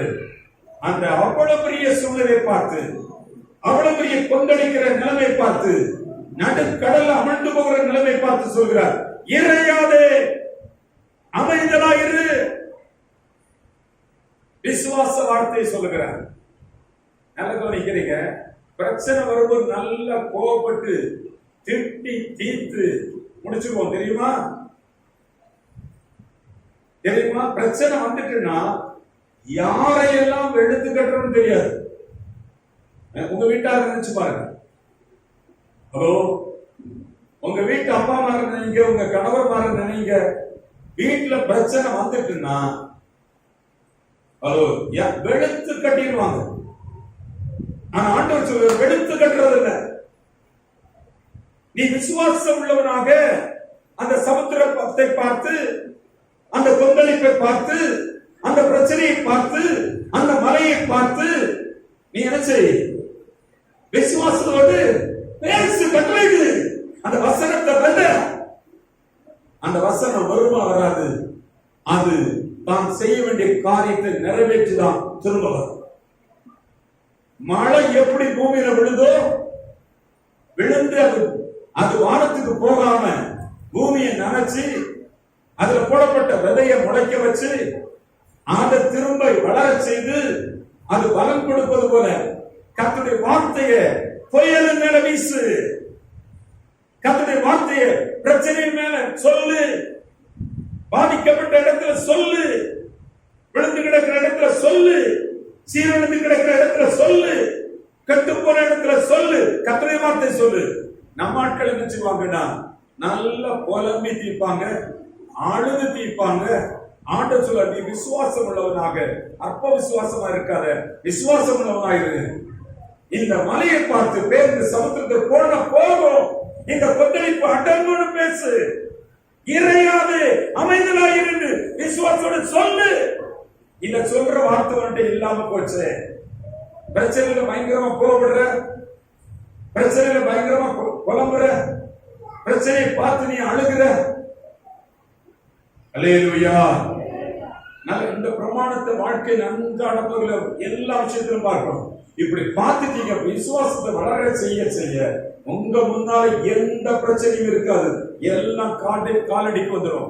உலகத்துல உங்களால கூடாத காரியம் ஒன்று இல்லாமல் போயிடும். விசுவாசம் அவ்வளவு பெரிய காரியங்களை செய்யும். ஆமென். சத்தமா சொல்லுவோமா? அல்லேலூயா. அந்த விசுவாசம் 100 வயதானாலும் பிள்ளை கொடுக்கும். அந்த விசுவாசம் இல்லாதவளை இருக்கிறதாக மாற்றும். அந்த விசுவாசம் தொழிலை கொண்டு வரும். அந்த விசுவாசம் மனங்களை மாற்றும், மனதுகளை மாற்றும், சிந்தனைகளை மாற்றும், எண்ணங்களை மாற்றும். அல்லேலூயா. சத்தம் உயர்த்தி சொல்லுவோமே. இன்னொரு இடத்துல ஒரு பாடம் சொல்லி கொடுக்கிறாங்க. இந்த பாடத்தை நம்ம கற்றுக்கொள்வோமா? மார்க் எழுதின சுவிசேஷம் 11ஆம் அதிகாரம் 12வது வசனத்தை பாருங்க. மறுநாளிலே அவர்கள் இயேசப்பாவும் சீசரும் பெத்தானியாவிலிருந்து புறப்பட்டு வருகையில் அவருக்கு பசி உண்டாயிற்று. அப்பொழுது இலைகள் உள்ள ஒரு அத்தி மரத்தை தூரத்திலே கண்டு அதில் ஏதாகிலும் அகப்படுமா என்று பார்க்க வந்தார். அத்திப்பழம் காலமா இராதபடியினால் அவர் அதனிடத்துல வரும்போது இலைகளே அல்லாமல் வேற ஒன்றையும் அதுல அவர் காணவில்லை. என்ன சொல்றாரு? உடனே என்ன பண்ணிட்டாரு? அப்பொழுது இயேசு அதை பார்த்து, இது முதல் ஒரு காலும் ஒருவனும் உன்னிடத்தில் கனியை குசியாக இருக்க கடவன் என்று சொன்னாரு. சீசரும் கேட்டாரு. கவனிக்கிறீங்களா? ஏசப்பா பெத்தானியாவிலிருந்து புறப்பட்டு வர தூரத்தில் ஒரு அத்தி மரத்தை பார்க்கிற, பசியா இருக்கு. அந்த அத்தி மரத்துல இலையெல்லாம் இருக்கு. கிட்ட போய் பழம் இருக்கா, அத்திப்பழம் பறிச்சு சாப்பிட்டுக்கலாம் அப்படின்னு கிட்ட போனா அது இலை நிரம்பி இருக்கு. ஒரு கனியை காணல. பைபிளே சொல்லுது அது அத்திப்பழம் காய்க்கிற சீசன் இல்ல. அது இப்ப பாருங்க, வேப்ப மரம் இருக்குன்னா வேப்ப மரம் எல்லா நேரத்திலும் பூத்து காய்க்காது. மாமரம் எல்லா நேரமும் பூத்து காய்க்காது. பலாமரம் எல்லா நேரமும் பூத்து காய்க்காது. அதுக்கு ஒரு சீசன் இருக்கு. இந்த அத்தி மரத்துக்கு ஒரு சீசன். இப்ப காய்க்காது. இப்ப இலைதான் இருக்கும். ஹலோ, கவனிக்கிறீங்களா? இப்ப இலைதான் இருக்கும். இது தெரிஞ்சுக்கிட்டு ஒரு பாடத்தை பாருங்க. அங்க மேல பார்த்தா ஒண்ணும் காணும். உடனே சொல்றாரு, இனி ஒரு காலம் ஒரு இடத்துல கனியே உண்டாகக்கூடாது, ஒருத்தர் சாப்பிடக்கூடாது. அவ்வளவுதான் சொல்லிட்டாரு. சொல்லிட்டு போயிட்டாரு. ஒரு நாள் கழிச்சு மறுநாள் அதிகாலையில் திரும்ப வர்றாங்க பாருங்க. இது முந்தின நாள் ஒரு நாளைக்கு முன்னால சொல்றாரு, இனியும் ஒரு இடத்துல கனி உண்டாகக்கூடாது, ஒருத்தரும் ஒரு இடத்துல கனியை பூசக்கூடாது. அவ்வளவுதான். ஒரே ஒரு வார்த்தை சொல்றாரு. பச்சை பச்சையே எல்லாம் நிக்குது, தளதள நிக்குது, சீசனுக்காக காத்துட்டு இருக்கு. இனிதான் அது பூ வந்து காய்க்க வேண்டிய சீசன் வரப்போகுது. அந்த மரத்தை பார்த்து சொல்றாரு, இனி ஒரு காலமும் உன்னிடத்துல கனி உண்டாகாது இருக்கணும், இனி எவனும் சாப்பிடணும் அந்த மரத்துல, இப்படி சொல்லிட்டு போயிட்டாங்க. சீசர்லாம் கேட்டுட்டு இருந்தாங்க. 20ஆம் வசனத்தை படிங்க. மறுநாள் காலையில அவர்கள் அவ்வழியாய் போகும்போது அந்த அத்தி மரம் வேரோடு பட்டு போயிருக்க கண்டார்கள். பேதுரு அதை நினைச்சிட்டு சொல்றான், அவரை நோக்கி, ரபி, இதோ நீர் சபித்த அந்த அத்தி மரம் பட்டு போயிடுச்சு. ஐயோ, பட்டு போச்சு ஐயா. நான் கவனிக்கிறேன், சத்தியத்தை புரியுங்க. பச்சையா மரமா இருக்கும்போது ஒருத்தருக்கு ஒண்ணு கண்ணு தெரியல. பட்டு போன பிறகுதான் இவன் நினைக்கிறான், நீ சமைத்தீர அந்த மரம் பட்டு போச்சு. இவனுக்கு பட்ட பிறகுதான் கண்ணுக்கு தெரியுது. நிறைய பேருக்கு நிலைமைகள் தான் எல்லாம் முடிஞ்ச பிறகுதான் அது கண்ணு தெரியும். ஆவிக்குரிய கண்கள் இல்லாத கிறிஸ்தவர்கள் விசுவாசம் இல்லாமல் இருப்பார்கள். ஆவிக்குரியவராய் பிறந்தவர்கள், மறுபடி பிறந்தவர்கள், கிறிஸ்துவுக்குள் புது சிருஷ்டியாக இருக்கிறவர்களுக்கு கண்ணு வேற. நான் மாற போறேன், என் நிலைமை மாறும், என் வீடு மாறும், என் புருஷன் மாறுவார், என் மனைவி மாறுவாள். அவன் எதிர்பார்ப்பே வேற. எனக்கு ஒரு அற்புதம் நடக்கும், எதிர்பார்ப்பே வேற. எனக்கு நினைக்கிறேன், இயேசு அந்த பச்சை மரத்தை பார்த்து சொல்றாரு, இனி கனி உண்டாக கூடாதுன்னு சொன்ன நேரத்திலே அது பட்டு போட்டோம்னு சொல்லிட்டாரு. அப்போ பட்டு போகிறது அப்பவே பார்த்துட்டாரு சொல்லும் போதே. கவனிக்கிறீங்களா? ஆனா பேதுரு அவனுக்கு ஒண்ணு அந்த நேரம் புரியல. அவன் பச்சையா இருந்தது, மறுநாள் தான் பட்டு போன பிறகு தெரியுது. அவருக்கு சொன்னாங்க பட்டு போச்சு. நிறைய பேருக்கு ஆவிக்குரிய வாழ்க்கையில விசுவாசத்தை கை கொள்ள தெரியல. சும்மா அப்படியே பாப்படந்து உட்கார்ந்து இருக்கணும், அப்படியே சொல்றத கேட்டுட்டு ஒன்னும் செயல்படாம போயிடணும். விசுவாச பிரமாணத்தை கை கொண்டால் ஜெயம் கொள்ளுவீர்கள். நீங்க சொல்லுகிறபடி நடக்கும். விசுவாச வார்த்தையை சொல்லணும், புலம்பக்கூடாது. அல்லேலூயா. பரிதாபங்களை பேசக்கூடாது. திரும்ப சொல்றேன், விசுவாசத்தோடு பேசுங்க, விசுவாசத்தோடு பாருங்க, விசுவாசத்தோடு நடங்க.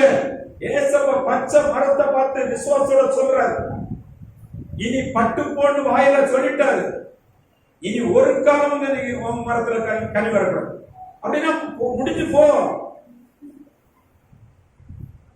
விசுவாசத்தோடு அந்த மரத்தை பார்த்து அவர் சொல்லிட்டாரு, மரம் பட்டு போய். இது போல உன் வாழ்க்கையில விசுவாசத்தோடு பேசுகிற வார்த்தைகள் அப்படியே நடக்கும். அதனால விசுவாசம் உலகத்தை ஜெயிப்பதற்கு மிகவும் பெருக்கப்பட வேண்டும், விசுவாசம் வளர்க்கப்பட வேண்டும். நான் சொல்ற ஒரு மாதிரி தெரியும் உங்களுக்கு. விசுவாசத்தை சொல்லி பாருங்க. உள்ள இருக்கிற ஆவி மனுஷன் விசுவாசத்தை சொன்னா சரீரம் கீழ்ப்படியுது. ஏய், எழுப்பி போனா எழுப்பி வருவான். ஏய், சத்தியத்தை கேளுன்னா கருத்து கேட்பான், கேட்காதன்னா போட்டு போயிடுவான். உள்ள இருக்கிறவன் சொல்லுகிறபடி சரீரமே இயங்குது. உள்ள இருக்கிற மனுஷன் சொல்லுகிறபடி சரீரம் இயங்குகிறது. உள்ள இருக்கிற மனுஷன் இயற்கையை கட்டுப்படுத்த முடியும். உள்ள இருக்கிற மனுஷன் இல்லாதவன் உருவாக்க முடியும். அவன் தான் ஆவிக்குரிய மனிதன். சொல்லுங்களேன். அல்லேலூயா. அதை ஏசப்பா நம்ம கற்றுக் கொடுக்கிறார். என்ன போல நீங்க படைக்கப்பட்டிருக்கீங்க, எனது சாயல் உங்களுக்குள்ள இருக்கு, எனது ரூபம் உங்களுக்குள்ள இருக்கு. என்ன போல பேசு, உலகத்தை நீ ஜெயிக்க முடியும். என்ன போல வார்த்தை சொல்லு, நீ இன்னும் மேல வருவ. உன் சம்பளம் மாறும், உன் ப்ரமோஷன் மாறும், உன் வீடு கட்டப்படும், உன் வீட்டு நிலைமை மாறும். உன் லிமிட்டுக்குள்ள இருக்காத. விசுவாச வார்த்தை முக்கியம். எந்த சந்தர்ப்பத்திலும் உங்களுக்கு சவால்கள் வரும்போது என்னுடைய விசுவாசம் உங்களை ஜெயிக்க வைக்காது, உங்க விசுவாசம் என்ன ஜெயிக்க வைக்காது. அவன் நம்மளுடைய விசுவாசம், தன் விசுவாசம் அவன் பிழைப்பான். ஆமென் சொல்லுவோமா? தன் விசுவாசத்தினால் நீதிமான் பிழைப்பான். உங்களுக்கு விசுவாசம் இருந்தா உங்க காரியங்கள் எல்லாம் செய்யமா. உலகத்தில் இருக்க பிரச்சனை எல்லாம் நம்ம விசுவாசத்துக்கு கீழே தான். உங்கள் விசுவாசமே உலகத்தை ஜெயிக்கிற ஜெயம். உங்கள் விசுவாசமே உலகத்தை ஜெயிக்கிற ஜெயம். இந்த காலையில் கர்த்தருடைய வார்த்தையை கேட்கிற என் ஜனம் நல்ல கவனிக்க. விசுவாசம் இல்லாமல் நடந்து பல காரியங்கள் தோற்று போகிறதுனால இன்னைக்கு கர்த்தர் நம்மோடு பேசுகிறார். இந்த பிரமாணம் உங்களுக்குள்ள வரட்டும். இததான் ஜெப வேளையில கற்றுக் கொடுங்க. நீ கட்டளையிடுகிறது நடக்கும். அதுதான் தேவனுடைய அநேக மாற்றங்களை கற்றுக் கொடுக்கிறார். விசுவாச வார்த்தையை பேசி பாருங்க. விசுவாசத்தை வளர செய்யுங்க. ரட்சிக்கப்பட்டால் உங்களுக்குள்ள விசுவாசம் வருது. அதை வளர செய்யணும், அதை பெருக பண்ணணும், அதை பேசுங்க. உங்க நிலைமையெல்லாம் மாறும். உலகத்துல எந்த சவாலையும் ஜெயிக்க முடியும், எந்த நிலைமையும் மாற்றி அமைக்க முடியும், எந்த நிலைமையை கட்ட முடியும். யாராக இருந்தாலும் மாறிடுவாங்க. உங்க வார்த்தை சொன்னதுக்கு மேல எதுவும் நடக்காது. உங்க வார்த்தை கர்த்தருடைய வார்த்தையாக இருக்கட்டும். அது மாறவே மாறாது. அல்லேலூயா. சத்தம் உயர்த்தி சொல்லுவோமா? அல்லேலூயா. விசுவாசம் மிக முக்கியம். விசுவாசத்தை ஒரு பிரமாணமா கைக்கொள்ளுங்க. இதுல நான் ஜெயிக்கணும், இந்த சூழலை நான் ஜெயிக்கணும், இந்த அற்புதத்தை நான் வாங்கணும், இந்த நிலைமை நான் அடையணும் என்பதை விசுவாசத்துல மனதில் உறுதியா கொள்ளுங்க. அதை வளர செய்கிற சத்தியங்களை கேளுங்க, பைபிளை படிங்க. இதெல்லாம் செய்யாம இதெல்லாம் விட்டுட்டு நான் கட்டப்படணும், நான் வரணும் அப்படின்னா வராது. உங்க வீடு வராது. நீங்க கை கொள்ளுங்க. நீ கத்திருந்து அப்படி வழியை கை கொள். அப்பொழுது அவர் உன்னை உயர்த்துவார். பூமியை சுதந்திரித்துக் கொள்ள. ஆமென் சொல்லுவோமா? தேவனால் பிறந்தவன் உலகத்தை ஜெயிப்பான். உங்கள் விசுவாசம் தான் உலகத்தை ஜெயிப்பதற்கு தேவன் கொடுத்த மிகப்பெரிய கிஃப்ட். உங்களுக்கு விசுவாசம் இருந்தா உலகத்துல எல்லாத்தையும் செய்து கொள்வீங்க. மற்ற பிரச்சனை காலடி இருக்கும். மனக்குழப்பமே இருக்காது, மனதுல பிரச்சனை இருக்காது. இந்த நிலைமையில என்ன செய்வது? உங்களுக்கு நடக்கல, உங்க முன்னாலே கைவழி போகுது அப்படின்னா என்ன செய்யணும்? என்ன செய்யணும்? விசுவாசத்தோட நேற்று கட்டவிழ்த்தோம், பின்மாற்றத்தின் கட்ட உடைக்கிறோம், துரைத்தனங்களை, அதிகாரங்களை, வல்லமைகளை கீழ்ப்படுத்தி எல்லா நாமத்துக்கு மேலாக நின்று ஜெபிக்கிற தேவ கிருபையை, விசுவாசத்தை பிரகடனப்படுத்துகிற தேவ கிருபை நமக்கு கொடுத்திருக்கிறார். ரட்சிக்கப்பட்டவர்களுக்கு அதை கொடுத்திருக்கிறார். பயன்படுத்தணும். இதை எப்படி பயன்படுத்தணும்? இதன் மேல ஆளுகை செய்யணும். இது பிசாசின் தந்திரம். வியாதியின் மேல ஆளுகை செய்ய வேண்டும், பலவீனத்தின் மேல ஆளுகை செய்ய வேண்டும், தடைகள் மேல ஆளுகை செய்ய வேண்டும். பார்க்க கூடாது. சொல்லணும் அந்த வார்த்தையை இயேசுவின் நாமத்துல ஒட்டைக்கணும். அந்த வல்லமையை கட்டணும், அவருடைய கிரியை அழிக்கணும். அதற்காக கர்த்தரை ரட்சித்திருக்கிறார். அல்லேலூயா. அதை நம்ம வளர்ச்சி. அந்த விசுவாசம் பார்த்துட்டு அப்படி அதெல்லாம் ஒன்றும் பண்ண முடியாது. அவ்வளவுதான். இல்ல ஆடிச்சு உடச்சுருவோம். ஜபத்துல ஜப வார்த்தை, கர்த்தருடைய வார்த்தை, விசுவாச வார்த்தை சொல்லுவோம், ஒட்டையும். ஆமென் சொல்லுவோமா? அல்லேலூயா. இல்லாதது இருக்கிறதாக மாறும். மாற்றணும். அதுதான் நமக்கு குறித்து ஆண்டவர் விரும்புகிறார். நீ மாற்றணும். உன் விசுவாச வார்த்தையை சொல்லி நீ மாற்றணும். உள்ள இருக்கிற மனுஷன் சொல்றபடி நடக்கும். அவன் மாற்றப்பட்ட மனுஷன், அவன் புதிய மனுஷன், அவன் சொல்லுகிறபடி நடக்கும். ஆமென் சொல்லுவோமா? ரட்சிக்கப்பட்ட மனுஷன் ஏழையாக அமைந்தாருன்னா அவ்வளவுதான்.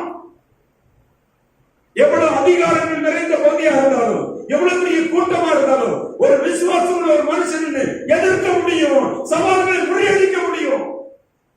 முறியடிக்கணும். அதுதான் விசுவாசம். ஆமென் சொல்லுவோம். அல்லேலூயா.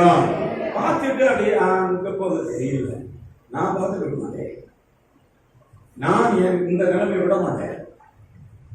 இது நடக்கூடாது, இப்படி நடக்கக்கூடாது, இப்படி கெட்டு போகக்கூடாது, இப்படி சீரழிய கூடாது, இப்படி மோசமாக கூடாது, இப்படி பரிதாபமாக கூடாது, இப்படி சாகக்கூடாது, இப்படி அழியக்கூடாது. இந்த நிலைமை மாற்றுவது என்னுடைய விசுவாசம் உள்ள ஜெபம், விசுவாச வார்த்தை. விசுவாசம் என்பது வார்த்தையில் வெளிப்படும். ஆமென் சொல்லுவோமா? இயேசுநாதர் அத்திமரம் பட்டு போகிறத விசுவாச வார்த்தையில சொல்லுகிறார்.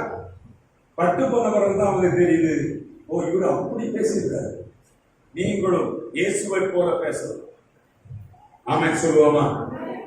பட்டுப்போ, வியாதியை பட்டுப்போ, பிரச்சனையை பட்டுப்போ, போராட்டமே பட்டுப்போ, பகையை பட்டு அல்லேலூயா.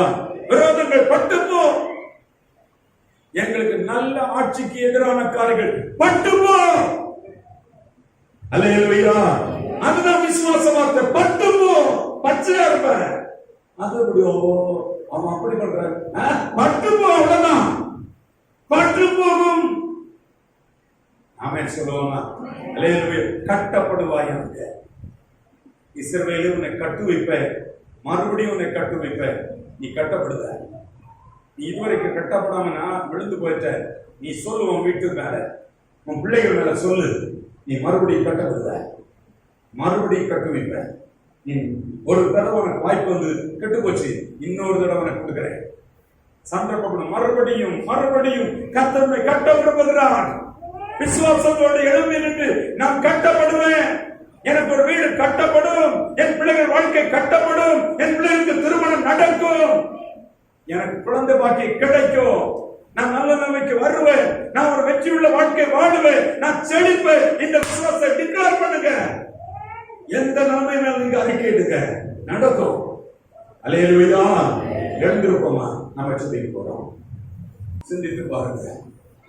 நாம் கட்டப்படணும் வார்த்தை உங்களுக்கு வாயிலிருந்து புறப்படணும். ஒருவேளை ரட்சிப்பில் அந்த விசுவாசம் இழந்து போயிருந்தா கேளுங்க. ரட்சிக்கப்பட்ட நேரத்தில் அந்த விசுவாசத்தை எனக்கு தாங்கப்பா. ஒருவேளை விசுவாசம் கொஞ்சம் கடுகுல வச்சிருக்கீங்கன்னா, ஒரு அற்பமான இடத்துல இருக்குமானா என் விசுவாசத்தை வர்த்திக்க பண்ண போதல. உலகத்தின் பிரச்சனையை நான் சந்திச்சு அதை முறியடித்து அதை ஜெயிக்கிறதுக்கு இந்த விசுவாசம் எனக்கு பத்தலப்பா, எனக்கு பெருக பண்ணுங்க. ரட்சிக்கப்பட்ட பிள்ளைங்க அதை கேளுங்க. ரட்சிக்கப்படாதவங்க நான் ரட்சிக்கப்படுகிறதுக்கு விசுவாசம் தாங்கப்பா. என்னை ரட்சிக்க மாட்டேங்கிறேன். எனக்குள்ளாக ஒரு மாற்றம் வரணும். நான் ஒரு புது சிருஷ்டியா மாறணும். புது சிருஷ்டியின் இருதயத்தோட நான் பேசினா அது அப்படி நடக்கும். நடக்கணும், நடக்கும். விசுவாசிங்க. என் வார்த்தை ஒருபோது வெறுமனை திரும்பாது.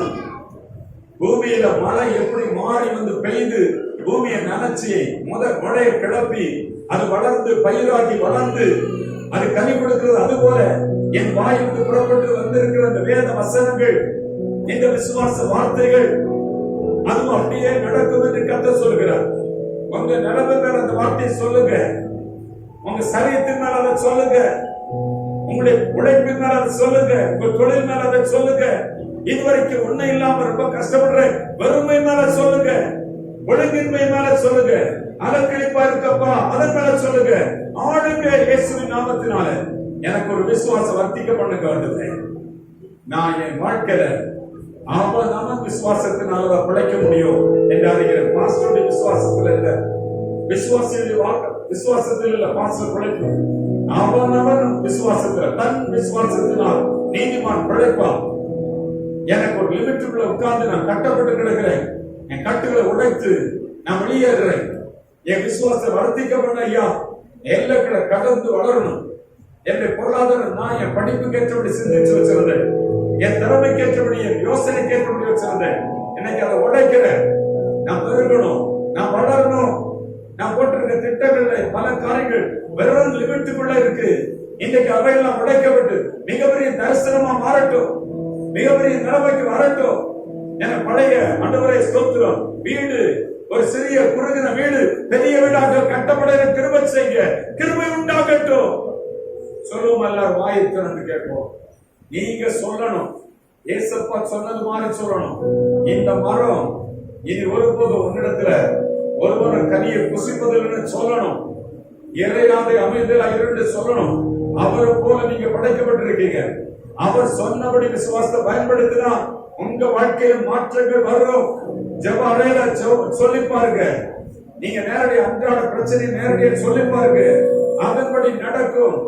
எவனாகிலும் இந்த மலையை பார்த்து பெயர்ந்து சமுத்திரத்திலே தழுந்து போய் சொல்லி தான் சொன்னபடியே நடக்கும் என்று தன் இருதயத்திலே சந்தேகப்படாமல் விசுவாசித்தால் தான் சொன்னபடியே நடக்கும் என்று மெய்யாகவே உங்களுக்கு சொல்கிறேன் என்று கர்த்தர் சொல்கிறார். சொல்லுங்க இயேசுவின் நாமத்தினாலே. மாற்றப்படட்டும், புரட்டப்படட்டும், நிலைமை மாறட்டும். பல கதவுகள், தேவையில்லாத வீணான கதவுகள் அடைக்கப்படட்டும், அடைக்கப்படட்டும். தேவையான கதவு திறக்கட்டும். ஆசீர்வாத கதவுகள் திறக்கட்டும். பொருளாதார கதவுகள் திறக்கட்டும். வீடுகள் கட்டப்படட்டும். நல்ல தொழில்கள் உருவாகட்டும். வருமானங்கள் உருவாகட்டும். நல்ல வியாபாரங்கள் உருவாக்கட்டும். நல்ல உயர்ந்த தலையாக இருக்கிற மேலாக இருக்கிற வேலை வாய்ப்புகள் கிடைக்கட்டும். எல்லாரும் சொல்வாங்க இயேசுவின் நாமத்தினால் எங்கள் அன்பின் தகப்பனே, எங்கள் குடும்பத்தின் பிள்ளைகளுடைய கருத்தில் தருகிறோம். சிறு குழந்தைகள் வந்திருக்கிற பிள்ளைகளுக்காக, ஆண்டவரே, இளைஞர்களுக்காக, வாலிபர்களுக்காக நாங்கள் செபிக்கிறோம் ஐயா. அருமையான எங்கள் வீட்டின் பிள்ளைகளிலே ஆட்டுக்குட்டியான ரத்தம் தெளித்து செபிக்கிறோம். இயேசுவின் நாமத்தினாலே இதுவரைக்கும் ரட்சிப்பை பெறாத பிள்ளைகள் ஆண்டவரே இன்றைக்கு ரட்சிக்கப்படும்படியாய் அவருடைய கட்டுகளை இயேசுவின் நாமத்தினாலே கட்டமைக்கிறேன். இவர்களுக்கு விசுவாச வல்லமை இறங்கி வருவதாக, அவர் ரட்சிக்கப்படும்படியான விசுவாசம் கொடுக்கப்படுவதாக இயேசுவின் நாமத்தினாலே. பிள்ளைகள் ஆவிக்குரிய பிள்ளைகளாய் எங்கள் குடும்பத்தின் பிள்ளைகள் மாற வேண்டும் ஆண்டவரே. பழையவளை ஒழித்து புதியவள் உருவாக்க வேண்டும் ஆண்டவரே. புதிய மனுஷனிலிருந்து பேசுகிற வார்த்தை அப்படியே நடக்கும் என்று அறிகிறோமே. ஆண்டவர், உள்ளாக இருக்கிற மனுஷன் தான் வெளிப்பிரகாரமான மனுஷனை செயல்படுத்துகிறார் என்று அறிகிறோமே. உள்ள இருக்கிறவன் தான் பேச வைக்கிறார், உள்ள இருக்கிறவன் தான் பாட வைக்கிறார், உள்ள இருக்கிறவன் தான் ஜெபிக்க வைக்கிறான், உள்ள இருக்கிறவன் நடக்க வைக்கிறான். உள்ள இருக்கிறவன் சரீரத்தை கட்டுப்படுத்துவது போல உள்ள இருக்கிற ஆவிக்குரிய மனசை இயற்கை உலகத்தை கட்டுப்படுத்த முடியும் என்று அறிகிறோமே. ரட்சிக்கப்பட்ட பிள்ளைகள் இயேசுவின் நாமத்தினாலே இந்த அறிவடைவார்களாக. இந்த விசுவாசம் எங்கள் சபை மக்களுக்கு வருவதாக. வரட்டும் அப்பா. இதை பயன்படுத்தி உலகத்தை ஜெயிப்பார்களாக. கர்த்தரை செய்து முடித்ததற்காக ஸ்தோத்திரம். இயேசு கிறிஸ்துவின் நாமத்தில் ஜெபிக்கிறோம் பிதாவே. ஆமென்.